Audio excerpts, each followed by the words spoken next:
So, a very good afternoon to one and all present here online.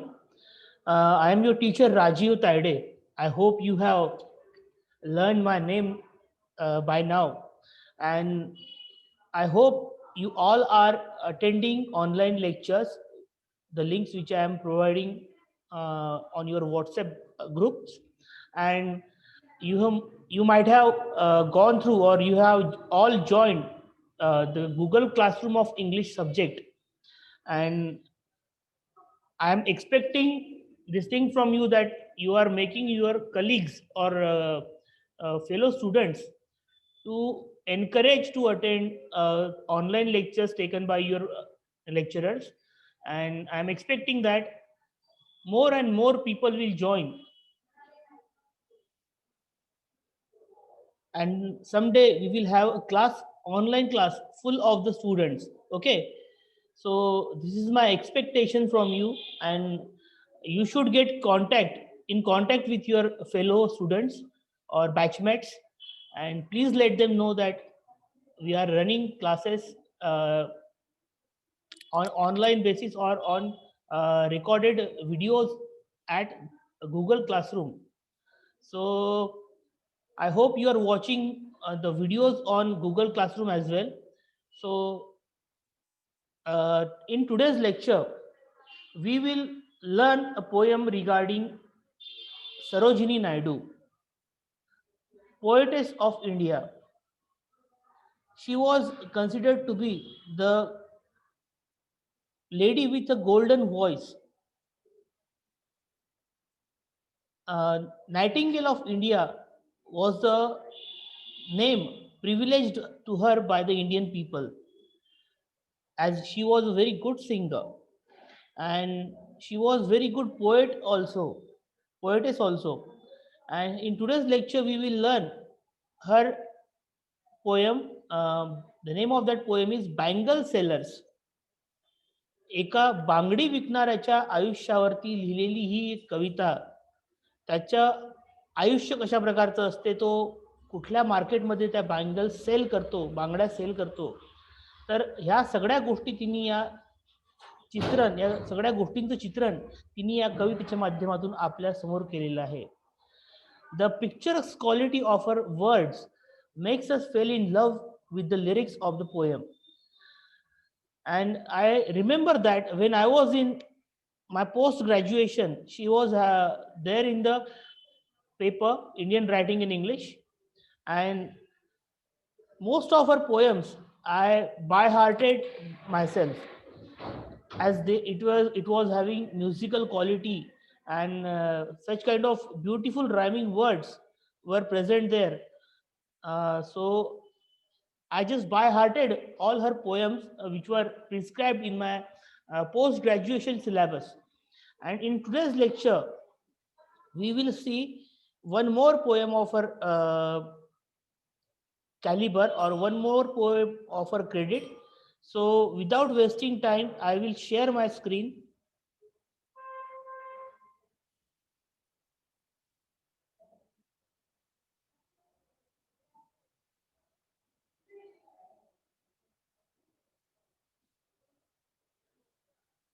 Bangle Sellers, The Bangle Sellers by Sarojini Naidu. Let's read the introduction of the poetess first. Sarojini Naidu, born in the year 1879 and died in the year 1949. She was born in Hyderabad, India. Sarojini Naidu यांचा जन्म 1879 साली आणि मृत्यू 1949 साली झाला. त्यांचा जन्म भारतामधील हैदराबाद या ठिकाणी झाला. इन अ हायली एज्युकेटेड बेंगाली फॅमिली. त्यांचं जे फॅमिली बॅकग्राऊंड होतं ते कसं होतं, हायली एज्युकेटेड. त्यांच्या घरामधले सगळे लोक जे होते त्यांनी उच्च शिक्षण घेतलेलं होतं. She was sent to England for university education. See, before independence, her parents sent her to England for education. And what kind of mentality still we are seeing at the rural area, that parents are not happy or ready to send their daughters regularly into the college or school. we should congratulate her parent, or we should appreciate her parent, that she was sent to England for university education at the time when we were in uh, the clutches of British people, British rule, when we were not independent. Okay, so there she met Edmund Goose.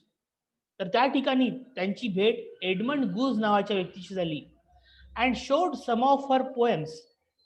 आणि त्या ठिकाणी त्यांनी आपल्या काही कविता त्या ठिकाणी Edmund Gosse यांना दाखवल्या. He encouraged her to write on Indian themes. आणि एडमंड गूज यांनी आपल्या कवयित्रीला, ज्यांचं नाव सरोजिनी नायडू आहे, यांना प्रेरणा दिली की त्यांनी भारतीय घटकांविषयी किंवा भारतीय विषय निवडून त्याबद्दल लिखाण करावं आपल्या कवितांमध्ये. आपल्या कवितांमधून त्यांनी भारताची प्रतिमा या जगापुढे मांडावी, असं एडमंड गूज यांनी त्यांना सुचवलं. Henceforth she anchored her poetry in the culture of India. आणि तेव्हापासून त्या ठिकाणी, आता अँकर म्हणजे काय? अँकर पहा, अँकर म्हणजे तुम्ही एक अँकर नावाचा टूथपेस्ट बघितलं असेल, त्यावरती एक क्रॉस असतो आणि खाली त्याच्या असा एक टी लावलेला असतो. तर त्या ठिकाणी जहाज जेव्हा समुद्रात थांबवायचं असतं, तेव्हा ते अँकर करतात.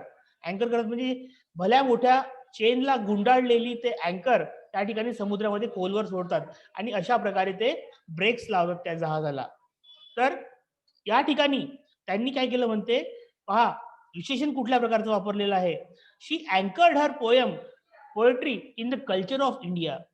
त्यांनी आपल्या या भारताच्या संस्कृतीमध्ये आपल्या कवितांचं जहाज त्या ठिकाणी काय केलं, थांबवलं म्हणजे त्या ठिकाणी त्यांनी ते विषय निवडलेत.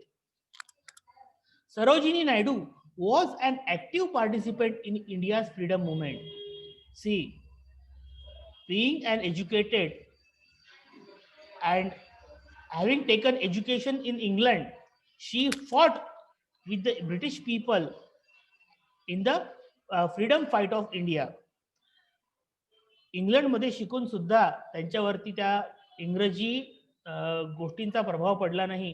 त्यांना देशाविषयी तेवढीच तळमळ होती आणि म्हणून त्यांनी भारताच्या स्वातंत्र्य चळवळीत सुद्धा योगदान दिलं.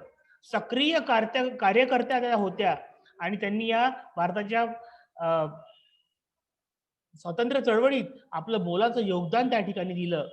She was an outstanding public speaker and was elected president of Indian National Congress in 1925.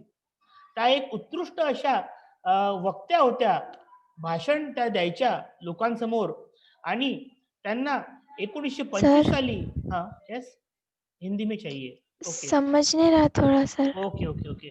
देखिए, अभी तक हमने यह कहा है कि जो सरोजिनी नायडू है वह हैदराबाद इंडिया में जिनका जन्म हुआ, उन्होंने इंग्लैंड में अपना एजुकेशन कंप्लीट किया और एडमंड गूज नाम के वहाँ पे एक बहुत प्रसिद्ध कवि और लिटरेरी फिगर थे, लिटरेचर से जो बिलोंग करते हैं.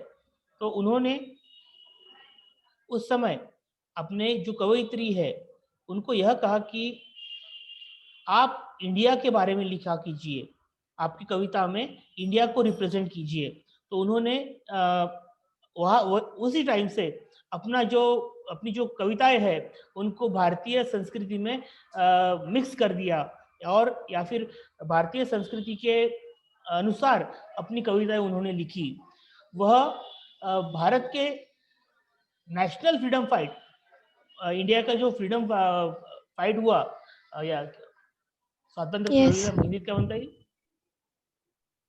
यस, समझ गया सर. ओके. तो वो फ्रीडम फाइट में उन्होंने पार्टिसिपेशन किया और वह एक अच्छी वक्ता थी, भाषण अच्छा देती थी.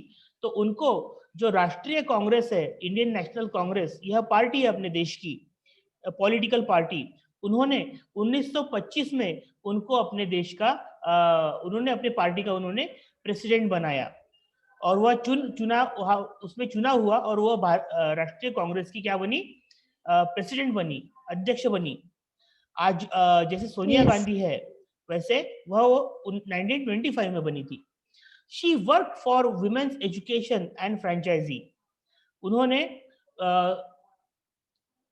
स्त्रियों के शिक्षण और उनको कुछ दायित्व प्रदान हो, इसलिए उन्होंने काम किया। एंड कैंपेन अगेंस्ट पर्दा, और जो पर्दा पद्धत इंडियन इसमें भी थी और मुस्लिम पीपल्स में भी थी, तो उन्होंने उसके खिलाफ आवाज उठाया कि यह पर्दा पद्धत जो है वह बंद होनी चाहिए, because she might be thinking that it is ऐसा उनका कहना होगा कि यह एक व्यक्ति स्वातंत्र पर एक लगाम लगाने जैसा है, अंकुश लगाने जैसा है। She became the governor of Uttar Pradesh in independent India. वह स्वतंत्र भारत की उत्तर प्रदेश की वह गवर्नर बनी। Naidu was recognized as a major poet with publication of her first book of poetry, The Golden Threshold, in 1905. उनका जो पब्लिकेशन किताब पब्लिश हुई उनकी, उस बुक का नाम था द गोल्डन थ्रेशोल्ड। ठीक है, तो वह बुक पब्लिश हुआ 1905 में, और अपने देश की वह एक मेजर पोएट बोले तो बड़े कवियों में जिनकी गिनती हो, ऐसी वह एक कवयित्री थी। Bangle sellers is from a group of poems with the title Indian folk songs. यह बैंगल सेलर्स, यह जो कविता है वह उस किताब से ली गई है जिस किताब का नाम है इंडियन फोक सॉन्ग, भारतीय लोक गीते। तर in her second edition the bird of time, और उसका जो सेकेंड एडिशन था जिसका नाम था बर्ड ऑफ टाइम,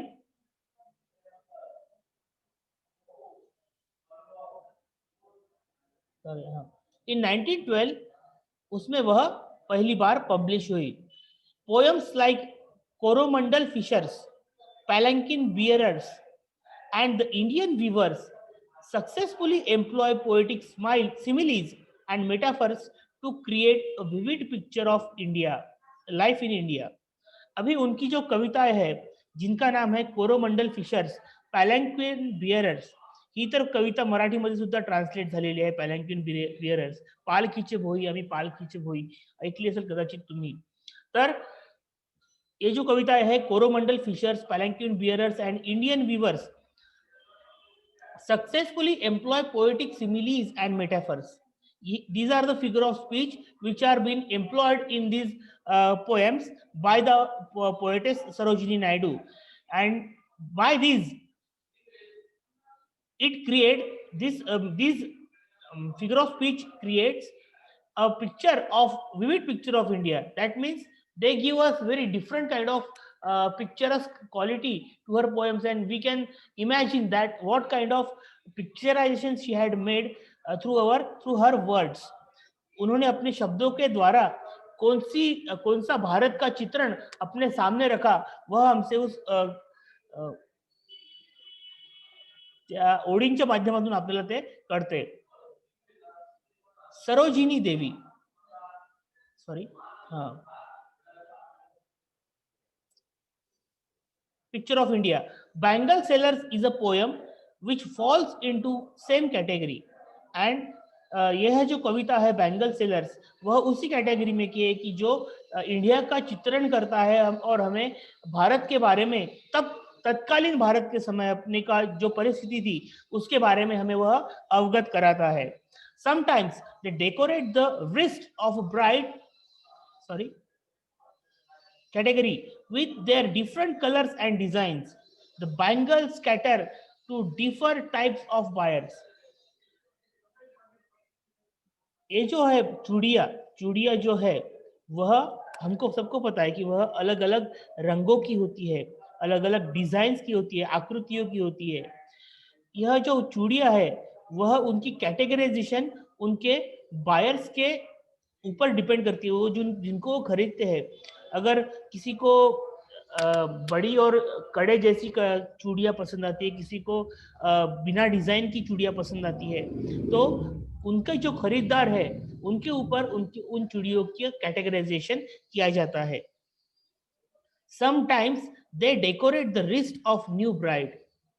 कभी कभी यह जो चूड़ियां है किसी नवेली दुल्हन की हाथों की शोभा बढ़ाती है, and at the other times a young girls or those of an older woman, कभी कभी एक यंग बोले तो एक तरुण लड़की की शोभा बढ़ाती है, और कभी कभी तो एक बूढ़ी औरत की भी हाथों की शोभा वह बढ़ाती है चूड़िया। Sarojini Devi was a great patriot. Sarojini Devi एक महान देशभक्त थी। पॉलिटिशियन एक राजकीय व्यक्ति थी। ओरेटर एक उत्कृष्ट ऐसी वो भाषण देने वाली औरत थी। एंड एडमिनिस्ट्रेटर और एक संचालक भी थी। All of this famous women of India, and इसी वजह से वह भारत की एक प्रसिद्ध स्त्री रह चुकी है। मैं Mrs Sarojini Devi Naidu's name is at the top, इसीलिए उनका जो नाम है वह एकदम ऊंचाइयों पर आता है इन सभी भारतीय स्त्रियों के बीच में। Not only that, but she was truly one of the jewels of the world. Bharat की ही नहीं, हम लेखक यह कहता है कि वह भारत की ही नहीं तो दुनिया का एक बहुत नायाब ऐसा गहना है। Being one of the most famous heroines of the 20th century, her birthday is celebrated as Women's Day. हमारे देश की वह एक महान नायिका होने के कारण 20वीं शताब्दी से उनका जो बर्थडे है, जन्मदिन है, वह स्त्री दिन के स्वरूप में मनाया जाता है। और यह उनका एक पिक्चर है सरोजिनी नायडू जी का। Now we will move toward the text of the poem and we will explain it to you. See the text. Let me give you one introduction one more time. The Bengal Sailors is a poem written by Indian poet and politician Sarojini Naidu. The poem explores the life of Indian women, Indian culture and tradition revolving around women. इस कविता में हमें भारतीय स्त्रियों के जीवन, उनकी संस्कृति और उनकी परंपराएं और स्त्रियों के आजू बाजू घटने वाली जो घटनाएं हैं उसके बारे में यह चित्रित करते हैं। यह कविता हमें बताती है। The poem revolves around bangles which is important ornament for embellishment of women in Indian society. Bharatiya Samaj में जो स्त्रियां हैं उनकी जो विशेषता है उसके बारे में यह बताया गया है कि एक वह सजने संवरने का एक बहुत नायाब ऐसा गहना है। कौन सा? चूड़िया। तो वही चीज इस कविता में हमें बताई गई है। they urge to buy bangles for their daughters and wives. और इसी कविता में वह हमको यह बताती है कि अर्ज करती है बोले तो हमको प्रेरित करती है कि हमने भी अपने बेटी और बहनों के लिए चूड़ियां खरीदनी चाहिए। The text of the poem, bangle sellers are we who bear, bangle sellers are we who bear our shining loads to the temple fair. देखिए कितनी बढ़िया राइमिंग इसमें दी गई है। Bangle sellers are who we bear our shining loads to the temple fair. Who will buy these delicate, bright, rainbow-tinted circle of light, lustrous token of radiant lives for happy daughters and happy wives? इन ये प्रस्तुत कविता के पहले stanza में हमको कवि यह बताता है, The bangle sellers are introduced at the start of the poem. हमको इस कविता की शुरुआत में बैंगल चूड़िया जो बेचते हैं उनके साथ हमारा इंट्रोडक्शन होता है। They are present at the temple of fair to make a trade for their bangles. These अभी जो बैंगल को सेल करते हैं वह एक तो कहीं पे यात्रा ढूंढते हैं या फिर कहीं जहाँ पे गर्दी का ठिकान होता है तो वहां पे वह जाके अपनी चूड़ियां बेचने का काम करते हैं। कौन? यह बैंगल सेलर्स। वह कहते हैं कि वह एक शाइनिंग लोड बड़ी जो यानी तो चूड़ियां चमकती है उसका जो भार है वह एकदम आनंद से उठाते हैं और वह लोड उठा के, वह भार उठा के वह किसी मंदिर के पास भरने वाली यात्रा में जाके वह अपनी चूड़ियां बेचने का काम करते हैं। Then the bangle seller is asking, now the poet is catching the inner feelings of the bangle seller. अभी वह एक बैंगल सेलर के मन में झांक के वह क्या सोचता है, वो उसके मन में क्या क्वेश्चन रहता है, वह उन्होंने अपने को ये तीसरी लाइन में बताया है। Who will buy this delicate bright rainbow tinted circle of light? Who will buy? कौन है जो हमारे पास से यह चीजें, यह चूड़ियां खरीदी करेगा? और वह चूड़ियां कैसी है? देखिए उन्हें विशेषण किस प्रकार के लगाए हैं गए हैं। डेलिकेट, डेलिकेट बोले तो वेरी को बहुत नाजुक है। ब्यूटीफुल। हाँ नहीं, डेलिकेट बोले तो नाजुक, easy, it can be broken easily, कांच की रहती है ना वह, तो डेलिकेट बोले तो नाजुक। ब्राइट बोले Yes, तो sir. चमकने वाली। रेनबो टिंटेड बोले तो इंद्रधनुष की जैसे उस पे छोटे छोटे स्पॉट्स है बोलते। सर्कल ऑफ लाइट, ऐसा लगता है कि उस पर प्रकाश का, लाइट का एखादा सर्कल, एखादा राउंड बनाया गया है, ऐसी वह चूड़ियां हमें दिखते हैं। और वह क्वेश्चन करता है कि कौन है वह जो हमारे पास से यह चूड़ियां खरीदेगा। They are present at the temple fair to make a trade for their bangles. These peddlers enumerate the qualities of their product by using adjectives like delicate, bright, rainbow tinted circles of light. After that, what he says, lustrous token of radiant lives. What he says, lustrous token of radiant lives for happy daughters and happy wives. Lustrous token, lustrous बोले तो चमकने वाली चीज, lustrous बोले तो चमकने वाली चीज। It is a token of radiant life. Token of radiant life means किसी के जीवन में अगर कुछ ऊर्जा का स्रोत होगा तो यह चूड़ियां वह ऊर्जा का स्रोत बनने में उन स्त्रियों के लिए मददगार रहती है, या फिर वह उनके लिए एक ऊर्जा का स्रोत है उनकी जिंदगी के लिए। lustrous token of radiant lives for happy daughters and happy wives. जो बहुत खुश ऐसी बेटियां हैं, जो बहुत खुश ऐसी पत्नियां हैं अपनी इंडियन सोसाइटी की में रहने वाली, जो चूड़ियां पहनती है, उनके जीवन में एक ऊर्जा का स्रोत बनकर यह चूड़ियां क्या करती है? चमकती है। They urge on onlookers to buy them for their daughters and wives. जो कोई इसे देखता है इन चूड़ियों को तो वह उन्हें अर्ज करता है, उनको विनंती करता है कि वह अपने खुश अच्छी पत्नियों के लिए और अच्छी अच्छी अपनी बेटियों के लिए वह चूड़ियां खरीदे। The sellers are represented in one voice to emphasise that they all have the same goal and purpose. In this way, in the first line, in the first stanza, the poetess has given us the thing that all the condition of every bangle seller is the same. What they think, what they want, and what they do, it is painted or word painted in the very first stanza of the poem. Then we will move toward the second stanza of the poem.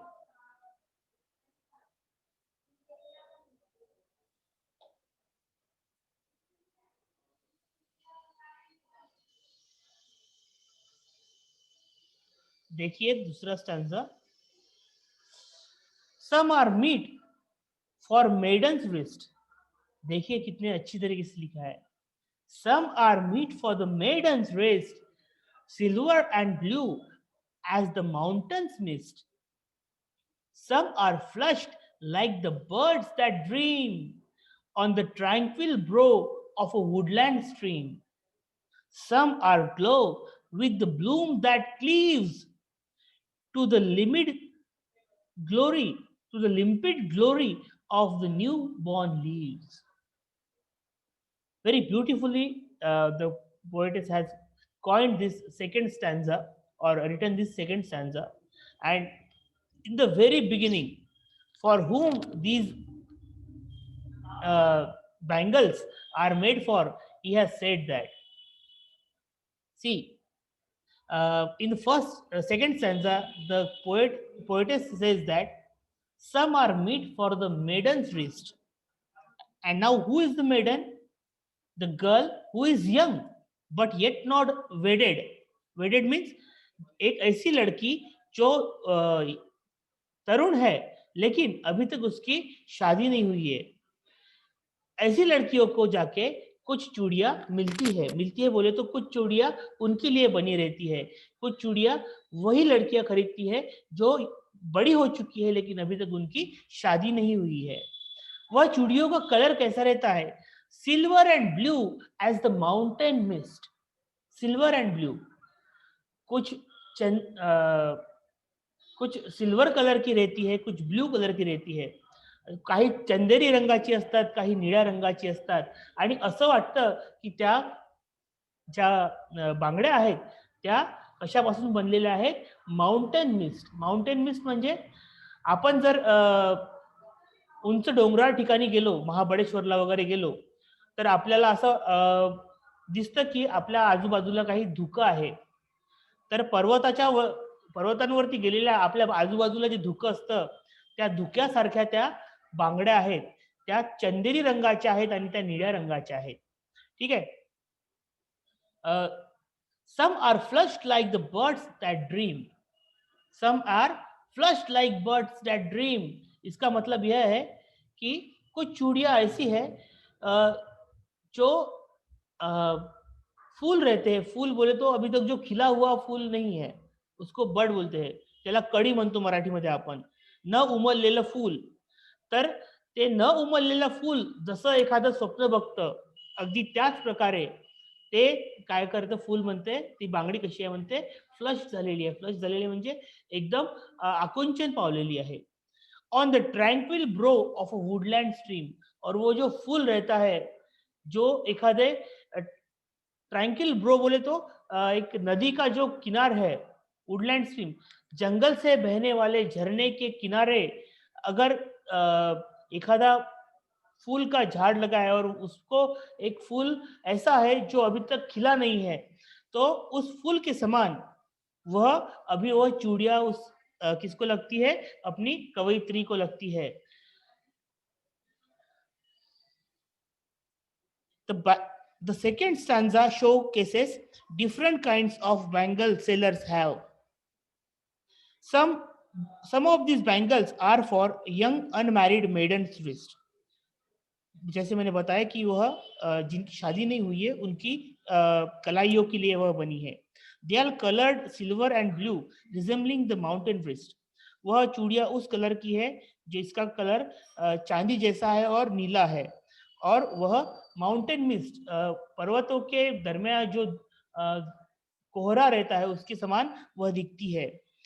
Others are pink and light red in colour. दूसरी जो है वह pinkish है और light red colour की है. Akin to tender flowers puts.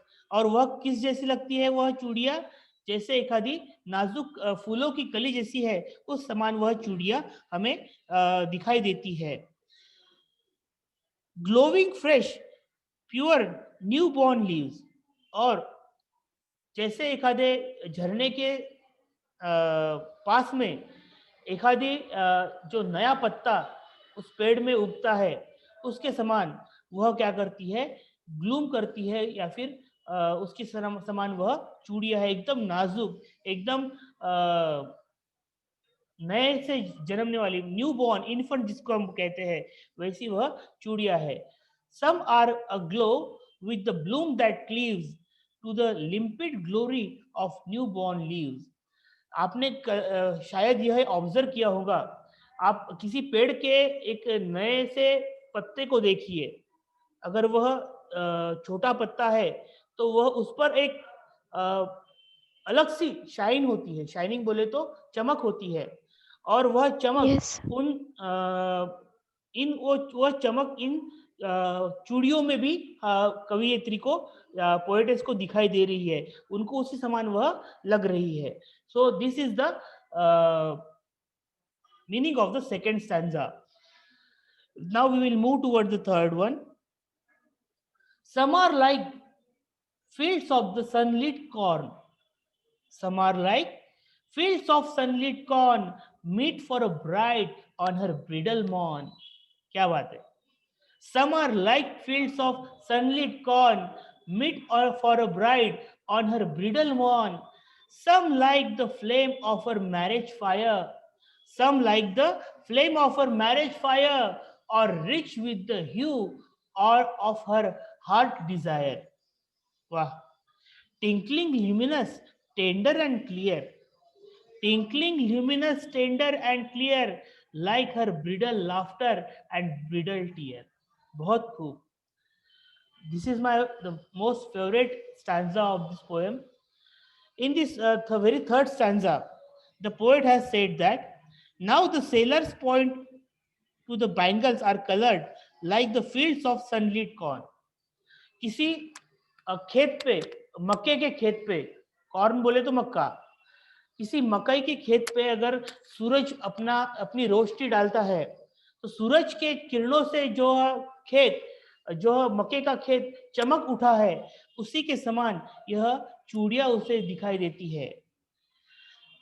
They are fit to for women on her bridal morning. और उस प्रकार की जो चूड़ियां है, वह चूड़ियां किसके लिए बनी है बोलते हैं? Meet for a bride on her bridal mourn.